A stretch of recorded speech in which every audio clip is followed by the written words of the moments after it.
आज बनवूया झटपट आणि भन्नाट असा ठेचा पनीर राईस.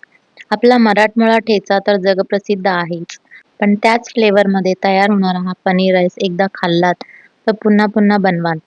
आणि सगळ्यात महत्त्वाचं म्हणजे अगदी कमी वेळात तयार होणारी रेसिपी आहे.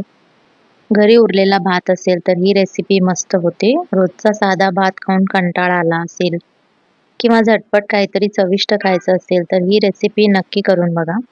सुरुवातीला मी इथे 1.5 कप जुने बासमती तांदूळ 2-3 वेळा स्वच्छ धुवून घेतले. भिजत ठेवले नाहीत, फक्त पाणी पूर्ण निथळून बाजूला ठेवले.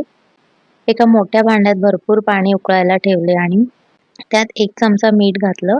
पाणी उकळेपर्यंत आपण ठेचा तयार करून घेऊ. आता इथे एका तव्यावर थोडंसं तेल घालून मूठभर शेंगदाणे भाजून घेतले. शेंगदाणे अर्धवट भाजले की त्यात 4 हिरव्या मिरच्या घातल्या. मी ते कमी तिखटाच्या मिरच्या वापरल्या आहेत. तुम्हाला जास्त तिखट आवडत असेल तर तिखट मिरच्या वापरू शकता. त्यानंतर 10-12 लसणाच्या पाकळ्या घालून सगळं छान भाजून घेतलं. हे मिश्रण एका प्लेटमध्ये काढून थोडंसं गार होऊन दिलं. आता इथे मी घरी बनवलेलं पनीर घेतलं आहे. हे 1 लिटर दुधापासून बनवलेलं आहे. घरचं पनीर खूप मऊ आणि फ्रेश लागतं. त्यामुळे शक्य असेल तर नक्की घरी बनवा. पनीरचे चौकोनी तुकडे करून घेतले. ज्या तव्यावर ठेच्यासाठी साहित्य भाजलं होतं त्याच गरम तव्यावर पनीर हलकंसं शॅलो फ्राय करून घेतलं. फक्त हलके सोनेरी डाग आले की पुरे, जास्त भाजायचं नाही, नाहीतर पनीर कडक होईल असं. इथे पाण्यालाही छान उकळी आली आहे. त्यात अर्धा लिंबापेक्षा थोडं कमी रस घातला. त्यामुळे भाताचा रंग छान राहतो आणि दाणे मोकळे होतात. आता निथळलेले तांदूळ त्यात घालून भात शिजत ठेवला. भात शिजेपर्यंत आपण इथे ठेचा तयार करूया. ठेच्याचं सगळं सारण एका खलबत्त्यामध्ये टाकून छान ठेचून घेतलं. तुम्ही मिक्सरमध्ये देखील हे करू शकता, पण अगदी बारीक पेस्ट न करता थोडं जाडसर असं ठेवायचं. पल्स मोडवर तुम्ही मिक्सर चालवून करू शकता. इथे भातही शिजलेला आहे. त्याला चाळणीत काढून पूर्णपणे थंड करत ठेवूया.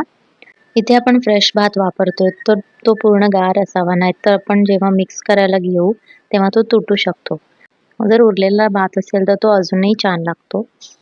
आता 2 मोठे कांदे इथे लांब उभे कापून घेतले. आता तीच कढई घेतली ज्या कढईमध्ये मी भात शिजवला होता. त्याच कढईमध्ये 2 चमचे तेल गरम करून त्यामध्ये अर्धा चमचा जिरा घातला. जिरा तडतडला की कापलेले कांदे घालून 2-3 मिनिटं छान परतून घेतलं. कांदे हलके सोनेरी झाले की त्यात तयार केलेला ठेचा घातला. या स्टेपला गॅस एकदम मंद ठेवा, कारण ठेच्यामधले शेंगदाणे खाली लागू शकतात कढईला. आणि हलक्या हाताने 1-2 मिनिटं परतून घेतलं. आता शॅलो फ्राय केलेले पनीर घालून हलक्या हाताने परत एकदा मिक्स करा. यानंतर जवळपास 1 कप हिरवे मटार घातले. तुम्हाला आवडत असतील तर गाजर, बीन्स, शिमला मिरची अशा कुठल्याही भाज्या तुम्ही इथे घालू शकता. कॉर्नही घालू शकता. चवीनुसार थोडंसं मीठ घातलं. भात शिजवतानाही मीठ घातलं होतं, त्यामुळे इथे जपून घाला. आता गार झालेला भात घालून अतिशय हलक्या हाताने सगळं एकत्र मिक्स केलं.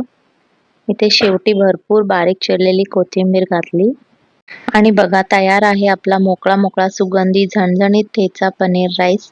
हा गरमागरम राईस, दही, रायता किंवा साध्या कोशिंबिरीसोबत अप्रतिम लागतो. एकदा नक्की करून बघा, घरच्यांनाही नक्की आवडेल. रेसिपी आवडली असेल तर व्हिडिओला लाईक करा. आपल्या मित्रमैत्रिणी, कुटुंबियांना शेअर करा आणि अशाच सोप्या चविष्ट रेसिपीसाठी चॅनलला सबस्क्राईब करायला विसरू नका. भेटूया पुन्हा एका नवीन रेसिपीसोबत. तोपर्यंत स्वस्त राहा आणि मस्त खा. बाय. Thank you.